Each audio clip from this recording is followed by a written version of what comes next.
രാജശ്രീ വെങ്കിട്ടരമണൻ. മുകളിൽ കാണിച്ചിരിക്കുന്ന ബുക്ക് ഞാൻ മിനിഞ്ഞാന്ന് പബ്ലിഷ് ചെയ്തതാണ്. Malayalam short and higher. 10 ഉണ്ട്, 10 ടോപ്പിക്സ്, 81 പേജുണ്ട്.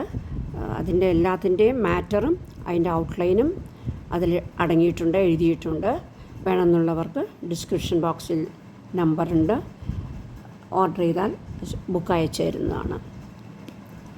ആധുനിക കാലഘട്ടത്തിൽ ഏറെ ചർച്ച ചെയ്യപ്പെടുന്ന ഒരു വിഷയമാണ് വിദ്യാർത്ഥികളും രാഷ്ട്രീയവും എന്നത്. വിദ്യാർത്ഥികളെ രാഷ്ട്രീയത്തിൻ്റെ പേരിൽ തെരുവിലിറക്കുന്ന അടക്കമുള്ള സമരങ്ങളും മറ്റ് കാര്യങ്ങളും അനാശാസ്യമായ ഒരു പ്രവണത ആണെന്ന് രണ്ട് രക്ഷാകർത്താക്കളും മുതിർന്ന പൗരന്മാരും ചൂണ്ടിക്കാണിക്കുന്നു.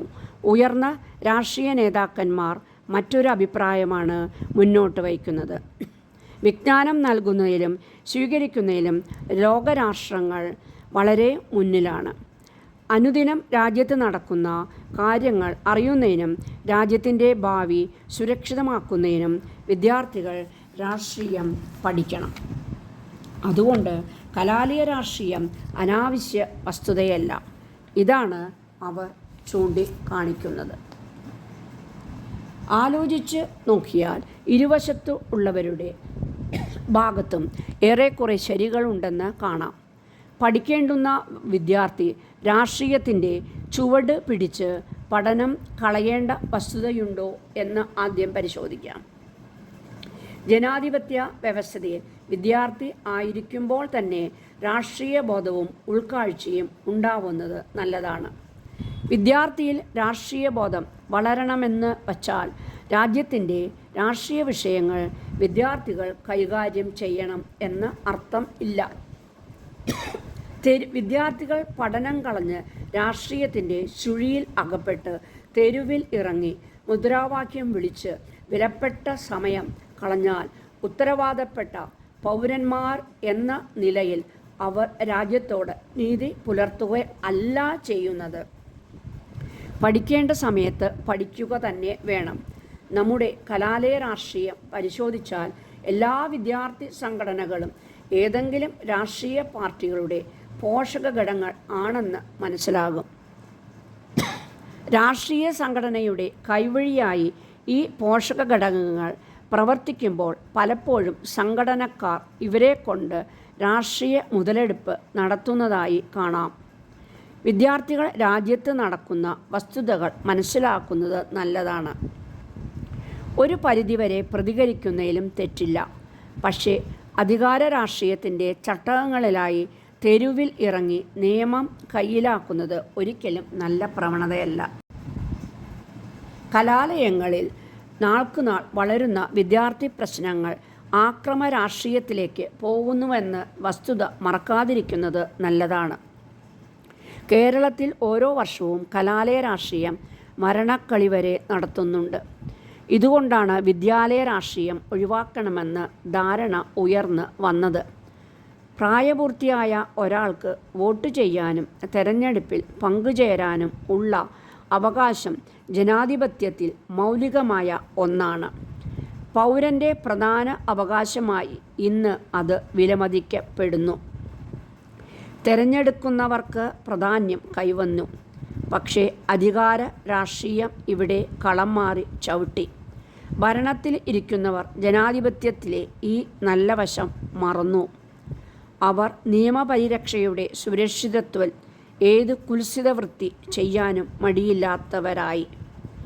അവർ തന്നെ ആണ് തങ്ങളുടെ അധികാരം വാഴ്ത്തപ്പെടാൻ കലാലയങ്ങളിൽ രാഷ്ട്രീയ പ്രശ്നങ്ങൾക്ക് തിരികൊളുത്തുന്നത്. വിദ്യാലയത്തിൽ പൊതുവെ പാലിക്കപ്പെടേണ്ട അച്ചടക്കം നഷ്ടപ്പെട്ടു. പഠനത്തിന് പകരം പക പരിഹരിക്കാനുള്ള പരിപാടികൾ ആസൂത്രണം ചെയ്യുന്ന വേദിയായി കലാലയങ്ങൾ മാറി. മുതിർന്നവർക്ക് അനുഭവജ്ഞാനം കൂടുമെങ്കിലും പലപ്പോഴും ഇളം തലമുറയുടെ അഭിപ്രായങ്ങൾ വിലമതിക്കപ്പെട്ട ചരിത്രം കാണാം. 1990കളിൽ ചൈനയിലുണ്ടായ മാറ്റം ശ്രദ്ധിച്ചാൽ ഇത് മനസ്സിലാകും. വിദ്യാർത്ഥി സമരങ്ങൾ ചൈനയുടെ വിദേശ നയത്തിനു തന്നെ പരിവർത്തനം ഉണ്ടാക്കി. അഭിപ്രായ സമന്വയം വിദ്യാർത്ഥികളുടെ ഇടയിൽ വരുന്നത് നല്ലത് തന്നെയാണ്. എന്നാൽ അങ്ങനെയല്ല പലപ്പോഴും സംഭവിക്കുക. മുതിർന്ന രാഷ്ട്രീയ നേതൃത്വം വിദ്യാർത്ഥികളെ തെറ്റിദ്ധരിപ്പിച്ച് സ്വകാര്യ കാര്യങ്ങൾക്ക് ഉപയോഗിക്കുകയാണ്. ഇവിടെ കലാലയത്തിൽ രാഷ്ട്രീയം ഒഴിവാക്കുകയാണോ വേണ്ടത്, അതോ രാഷ്ട്രീയ പാർട്ടികൾ കലാലയ രാഷ്ട്രീയത്തോട് പുലർത്തുന്ന സമീപനം മാറ്റുകയാണോ വേണ്ടത്? തീർച്ചയായും സമീപനം മാറ്റുകയാണ് വേണ്ടത്. ഓരോ വിദ്യാർത്ഥിയിലും രാജ്യസ്നേഹം വളരണം. എങ്കിൽ മാത്രമേ അവൻ യഥാർത്ഥ പൗരൻ ആകുക ഉള്ളൂ. അതുകൊണ്ട് രാഷ്ട്രീയം അവരുടെ പാഠ്യ വിഷയമാകുന്നത് നല്ലതാണ്. എന്നാൽ രാഷ്ട്രീയം തൊഴിൽ അല്ല, സേവനമാണ്. രാഷ്ട്രീയ നേതൃത്വത്തിൽ ഒരാൾ വരുന്നതിന് അയാൾക്ക് വിദ്യാഭ്യാസം ആവശ്യം ഇല്ല. അതുകൊണ്ട് സംഘടനാ നേതാക്കൾ വിദ്യാഭ്യാസത്തിൽ വേണ്ടത്ര ശ്രദ്ധിക്കുന്നില്ല. സംഘടനാ പാഠവമാണ് അവിടെ നോക്കി കാണുന്നത്. സംഘടനാ പാഠവം വളരെ വലിയ ഒരു ഗുണമാണ്. കുടുംബഭരണത്തിനും അത്യന്താപേക്ഷിതമായ ഒന്ന്. വിദ്യാർത്ഥികളിൽ നേതൃത്വ ഗുണം വളരുന്നതും നല്ലത് തന്നെ.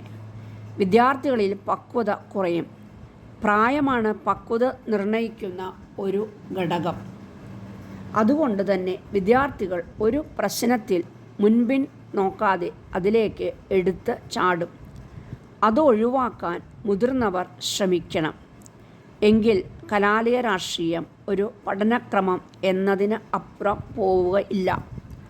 വളരുന്ന ഒരു തലമുറ രാജ്യത്തിൻ്റെ എല്ലാ പ്രശ്നങ്ങളും മനസ്സിലാക്കേണ്ടതല്ലേ?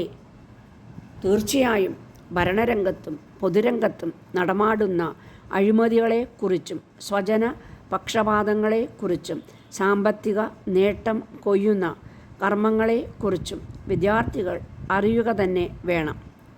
അത് അറിയുന്നതോടെ ശുദ്ധമായ ഒരു ജനാധിപത്യ ബോധമാണ് അവരിൽ വളരുന്നത്. കേരളത്തിലെ വിദ്യാർത്ഥി രാഷ്ട്രീയം ഇക്കാര്യത്തിൽ വളരെ മുമ്പിലാണെന്ന് പറയാതെ വയ്യ. സ്വകാര്യ വിദ്യാഭ്യാസ കച്ചവടക്കാർ അമിതമായ ഫീസ് വർധന കൊണ്ടുവന്നപ്പോൾ അതിനെതിരെ രംഗത്ത് ഇറങ്ങിയത് വിദ്യാർത്ഥികൾ തന്നെ ആണ്. സ്വാശ്രയ വിദ്യാഭ്യാസ സ്ഥാപനങ്ങൾ വഴിതെറ്റിയ പ്രവർത്തനങ്ങൾക്ക് കടിഞ്ഞാണിട്ടതും അവർ തന്നെ. മുതിർന്നവർ അവരുടെ രാഷ്ട്രീയ ശക്തി കാണിക്കുന്നതിന് കലാലയങ്ങളെ വേദിയാക്കരുത് എന്നാണ് അഭിപ്രായം.